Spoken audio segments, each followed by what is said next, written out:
I'm presenting on personality traits and humor styles, a linguistic replication. Before I launch into the study, I think it's important first that we address the term personality and the phrase personality trait. So personality theory puts forth like a very simple but fundamental idea that people are unique from one another. This concept has been explored in various ways through theories like related to motivation, biology, cognition, social theories, and more. But one prominent way to study personality is through personality trait theory, which essentially emphasizes that personality can be described by a set of measurable traits, which help explain the patterns of thoughts, feelings, and behaviors that make individuals unique, and then how these traits then influence the interactions in the world. So now we have this idea that a sense of humor might be regarded by the general public as a personality trait.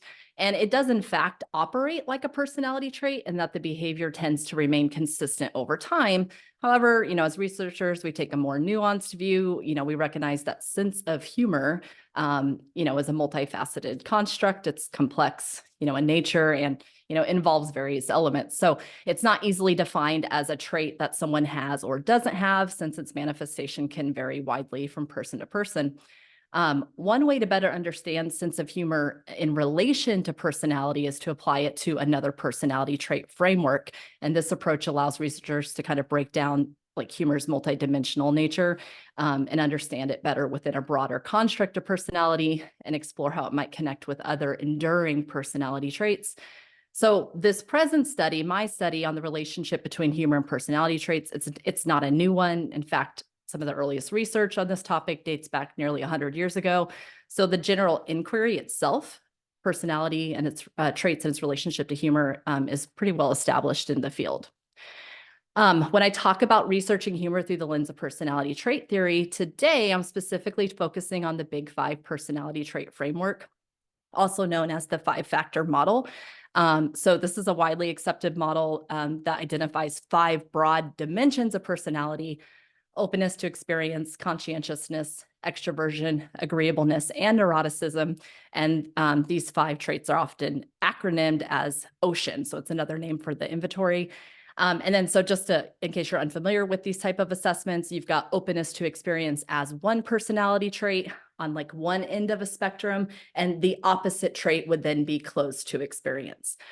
So these Big Five traits were developed through decades of research, primarily using factor analysis, and they're called the Big Five because the 5 traits are like emerged as like the dominant and most consistent factors when analyzing personality data across various cultures and various populations. And this model really gained a lot of widespread recognition because it's really reliable, it's really valid, it consistently measures what it's aiming to measure. And although we don't have time to go into each of these traits in detail, I'm just sending in the chat a screenshot of this very page so you can reference that throughout the presentation. So anyways, all of this was to situate what is meant by personality trait. And keep in mind that in research, personality traits are typically collected by having participants complete an assessment, complete a test. So I want to also talk about a framework for humor styles in regards to this study. And so for the study, I focused on research that explored how personality traits were connected to the use of humor, particularly as using humor as a way of handling stress and promoting well-being. And this led me to the Humor Styles Questionnaire developed by Martin and Company. And if you go to that link, you'll actually see the HSQ assessment that participants would complete. So the HSQ is not designed to be a comprehensive measure of individual differences in humor. Instead, its focus is really on the interpersonal and psychic functions that humor serves in everyday life, like especially those functions most relevant to like social well-being. So in other words, it's looking at humor as used to cope with stress and improve your mood, and how it plays a role in mental and social well-being. The scale recognizes that humor obviously can be beneficial or harmful to well-being. It identifies 4 distinct humor styles: self-defeating humor, aggressive humor, self-enhancing humor, and affiliative humor. And the first 2 are the ones considered detrimental to well-being, while the later 2 are conducive to well-being, conducive to handling stress. So there are actually several studies. I've listed the major ones on the side that have studied the relationship between personality traits and the 4 humor styles for managing stress. And I'm going to situate these studies, the definitions of each of these 4 humor styles and the findings from the prior studies. I'll present those to you concurrently, actually, with the results up ahead in this presentation. So what I aimed to do was actually investigate whether the findings from these prior studies, where they've given participants a personality assessment and given participants the HSQ assessment, whether the findings that they had from those studies could be replicated by using discourse analysis on the actual conversations to identify humor. So the data used in this study was originally collected for my dissertation, which focused on analyzing the relationships between personality traits and linguistic production. So the study involved 32 participants organized into 16 dyads. I had 5 groups of women, 5 groups of men, 6 co-ed pairs. And I also made an effort to pair participants with individuals they did not know or did not know well. And let's see, each participant attended 2 sessions. In the first session, dyads were seated at a table with a Tetris-like puzzle, and they were instructed to work on it for 8 minutes before I returned. The session and the puzzle were presented, and it was communicated as basically working on a complicated task. So I want you to keep that point in mind for later. The second session involved individual participants completing a stimulated recall task, and then also 2 personality inventories, the Myers-Briggs, the Big 5, but also a secondary one called the Myers-Briggs type indicator. It's important to note that participants were not informed about the use of personality traits in this study until after completing, until after I was refocusing my camera, I noticed it was off, until after they completed their second session. So they signed a deception release form prior to taking the personality test. And the following table provides a summary of the number of participants with each personality trait. And notably, since the personality inventories were administered post hoc, I obviously wasn't able to control for equal distribution for the different personality traits. So I want to highlight that while the initial session was communicated as working on a complicated task, the true objective was really to divert the participants' attention away from the fact that I was really focusing on personality, their behavior, and like the linguistic production, right? So the puzzle's purpose was simply to encourage conversation among the participants. So the design of the study was not intentionally aimed at inducing stress. However, by accident, the nature of the task created a stress-inducing environment. First, the task was presented as complicated, and as the data collected for the study supports, it indeed was very challenging. The puzzle was more challenging for participants than I thought it would be. Additionally, the 8-minute time limit that I set was really just to communicate to the participants, hey, I'm not going to keep you here forever. I'll be back soon. But participants actually interpreted this as like a signal that completing the task quickly was important for the study. And that's like reflected in their dialogue throughout the data. And so there was this illusion that it was a performance-based, experiment. Further, the fact that participants were paired with individuals they did not know added an element of stress. Meeting new people we know from the literature can evoke anxiety.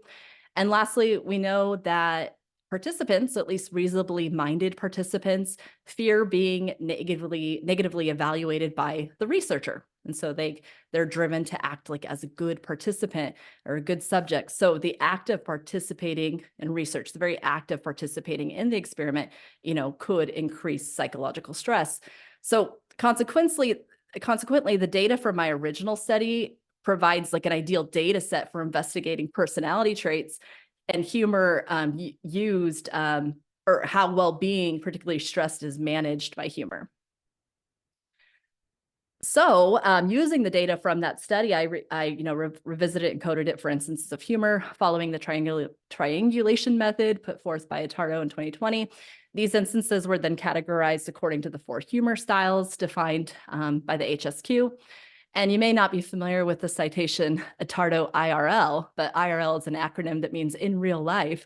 So I had the master himself verify my humor ratings for a portion of the data. So now what I want to present to you, I want to walk you through each of the 4 humor styles. For each style, I'm going to provide a brief definition according to the HSQ, show you an example of that humor from the data, and then to discuss the results of my study, specifically how they align or diverge from the existing literature. So starting with aggressive humor, the style aims to tease, ridicule others through put downs, mockery, or sarcasm. And in this particular clip, and this example from the data, the participants had actually just finished the puzzle and they were actually discussing their performance on the puzzle. I felt like you were doubtful. I don't know. Like, I just didn't want my nose to drip. So the participant on the right actually teases her partner on the left, who had previously mentioned that she had a cold and you could see her throughout the study wiping her nose several times.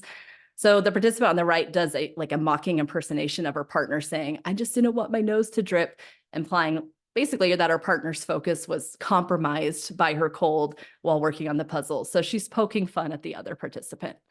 Hold on, let me see if I can move slides. There we go. The aggressive humor style was actually the least frequently used of the 4 found in the data. But when compared to prior studies, this style has really only been mostly found associated with individuals scoring low in conscientiousness rather than those scoring high in conscientiousness.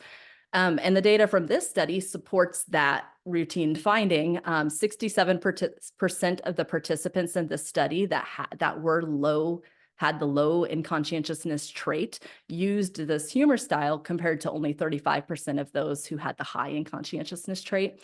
On average, participants low in conscientiousness displayed, roughly 1.67 instances of aggressive humor, while those high in conscientiousness, their average was much lower. So this particular humor style and what I found in my data really aligned with prior literature.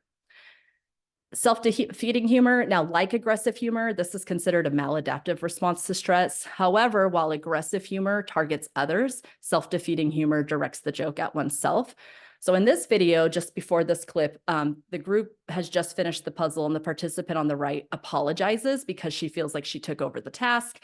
The participant on the left responds with a supportive move, saying something along the lines of, "It's okay, you've done this more than me."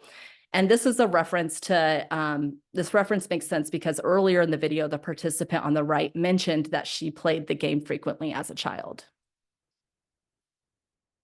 Oh, yeah, probably. That kid got nothing to do. Play Tetris. So in response, the participant on the right self-deprecates by implying that they were a fat kid with little to do, which, of course, is a negative self-reference. Oh. We go. The humor style, this particular humor style is typically found in prior studies, as well as my own, as being most commonly used by individuals who score low in conscientiousness. Note, this was the same group who also used aggressive humor, but further also found with those high in neuroticism. So in my study, 100% of my low conscientiousness participants used self-defeating humor, compared to only 65% of the conscientious group. Additionally, 75% of the participants with high neuroticism use this humor style. Notably, though, this is not much higher than the 71% of those with the emotionally stable participants, right? So neuroticism and emotional stability are opposites. Neurotic individuals did produce, more instances of this humor style on average compared to those with emotional stability.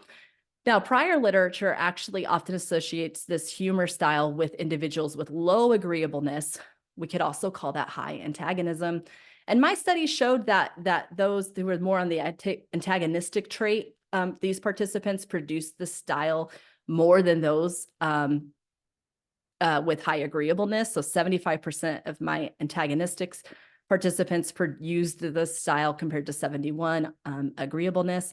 However, when looking at the average participants high in agreeableness, the high in agreeableness participants actually produced more self-defeating humor on average than those with antagonism. And so that's the piece of this study so far that doesn't align with what we have previously known. Now we're going to look at affiliative humor followed by self-enhancing humor. And these are the adaptive humor styles that are considered helpful for coping with stress. In this scenario, two participants, so it's lighthearted, playful humor. In this scenario, two participants have completed the puzzle ahead of schedule and they find themselves unsure how to proceed or what to discuss. It'll be 5 minutes. Yes. They recall that they were instructed to remain seating until the researcher, till I returned. And what's followed by that is just like a period of awkward silence. And this is the exchange that follows that awkward silence. So, We could just talk. what do you do for fun? We could just talk crap about Shelby. I didn't mean it. So, both participants actually are using affiliative humor in this scene. The participant on the right breaks the awkward silence in a playful manner, suggesting they could talk crap about me. And the other one concurrently asks playfully, what do you do for fun? Now, it basically alleviates the tension and the awkwardness of the situation. And this exchange is immediately followed by them discussing their respective hobbies. And so consistent with prior research, individuals scoring high in openness to experience use this humor style more. But interestingly, though, this humor style is actually most often associated with the trait of extraversion.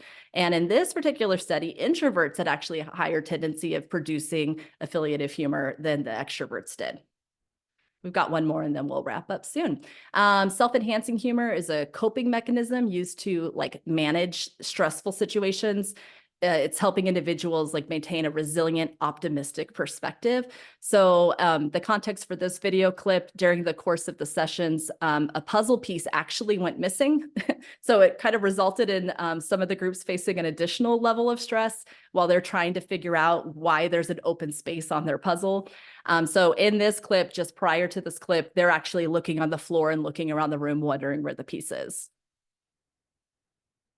Okay, well, I hope that doesn't mess anything up with her. So this statement kind of exemplifies that self-enhancing coping humor, using humor to lighten up this potentially stressful situation. They're saying they hope it doesn't mess anything up, but they're minimizing the problem, essentially, keeping a relaxed attitude. And it kind of allows them to navigate the issue without letting it escalate into stress, using humor to kind of maintain control, resilience, or basically acceptance of the situation at hand. So consistent with prior research, those that were high in openness to experience in my study used this humor style more than those that were close to experience. But where this particular humor style diverges from prior literature is that, again, this is typically associated with this humor style is typically associated with extroversion, but in my study, the introverts actually produced the style a lot more. And same concept applies to the next trait. Typically, this style of humor is seen as used by those with high emotional stability. And we can see that 79% of my participants with emotional stability did use this trait, which is higher than neuroticism. But on average, per instance, the neurotic individuals did use this humor style more. So just a quick wrap up. Just a quick note about the data too. Every humor style, every personality trait used every humor style except antagonism. So low agreeableness was the only trait that there was one style of humor they did not use at all, and that they did not use aggressive humor. So basically, I was trying to, again, just remind you, situate this data with the existing studies where they used the HSQ inventory and a personality inventory. And basically, there were several discrepancies between my results and existing studies. And one suggests, I'll be done. I might be a minute late, but I will finish up these points. One suggestion for these differences might be that humor styles vary depending on the context in which the personality traits are expressing themselves. So this was kind of a cognitively demanding task environment. So for example, prior studies suggest that extroverts, tend to produce more affiliative humor, which really does align with the description we have out of psychology for what extroverts do and who they are. But my study found that introverts actually produce this more. So this could suggest that the type of stress elicited by a setting, like specifically with this one being a demanding task, plays a role in these results. possibly influencing how humor styles are expressed in context. And so if the context had been purely social in nature, perhaps extroverts would have used this more than introverts. And secondly, and perhaps most importantly, is the question of whether participants are truly able to self-report their humor styles accurately. Through an assessment like the HSQ, it's possible their self-reports on how they believe they use humor in a stressful situation doesn't fully align with the humor they actually elicit or they actually produce in a real world stressful situation. So I'll stop there. Rolling. If you had to synthesize in one sentence, should we call the psychologist and say, you got this wrong, or should we call the psychologist and say, yeah, actually pretty good? Can you wait, because my Zoom just froze again. Oh, Hold on. We can hear you. Okay, I'll just talk. I'm frozen on my end. I would say that it calls for more of a triangulated approach to correct it. All right, I think we might have lost Shelby. I just suggest more of a triangulated approach to capturing that data, as well as with the personality data. I mean, obviously, another major elephant in the room is that personalities are self-reported as well. Right. Okay, Anita, you have a... Thank you. Thanks, Shelby. This was really thought-provoking. I wondered if you shared your results with your participants after you'd analyzed the data, and if so, what kind of responses did you get? Did people feel like like the results reflected what they thought about themselves, or was the data not presented in such a way that they could tell? I was just curious about if people thought that this reflected, yeah, this is my style of sense of humor. So this is this analysis is being conducted on a data set that's a couple years old. So the participants, they gave me the permission and the, consent form. I could use it for any academic purpose. So they're actually not, they don't know I'm doing this. But in the simulated recall, the only thing I would have questioned them on at that time were things like, hey, do you think this is or do you describe yourself as an extrovert or introvert, and why? So, they to your point, I guess I'm bringing back in that's how some of the personality was triangulated in this. But yeah, they don't know that I've done this in particular with the data. And we've done a couple studies from this data. I've worked with the Tardo on several studies where we've looked at embarrassment, because there's moments of embarrassment in here. And we've also looked at frame breaking. There are a lot of instances where they're cut away to talk to me as the researcher. So we've been able to do a couple things with the data captured here. Okay, thanks. Any other questions? So something occurred to me while you were talking. So you said repeatedly that this was a relatively stressful situation for a number of reasons. So one way that you might have to quantify the level of stress is to differentiate between the pairs that finish very quickly, and I happen to know, because as Shelby just said, we've looked at the data together, that several pairs never finished, and so they were in fact embarrassed by this fact, or commented on the fact that it was a tough task, etc. Whereas other pairs were like, "Oh, this is a piece of cake. We did it in no time, a world record." They were quite happy about it. So I would say that that's a pretty good way of saying the people that couldn't finish probably were more stressed than the people that finished easily.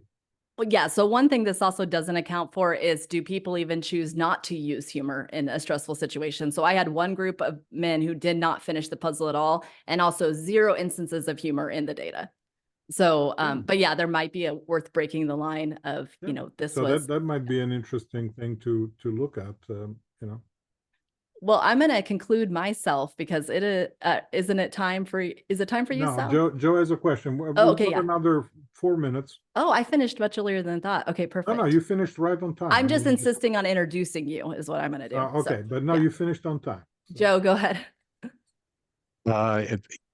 What you were just talking to Sal about raises another question to me.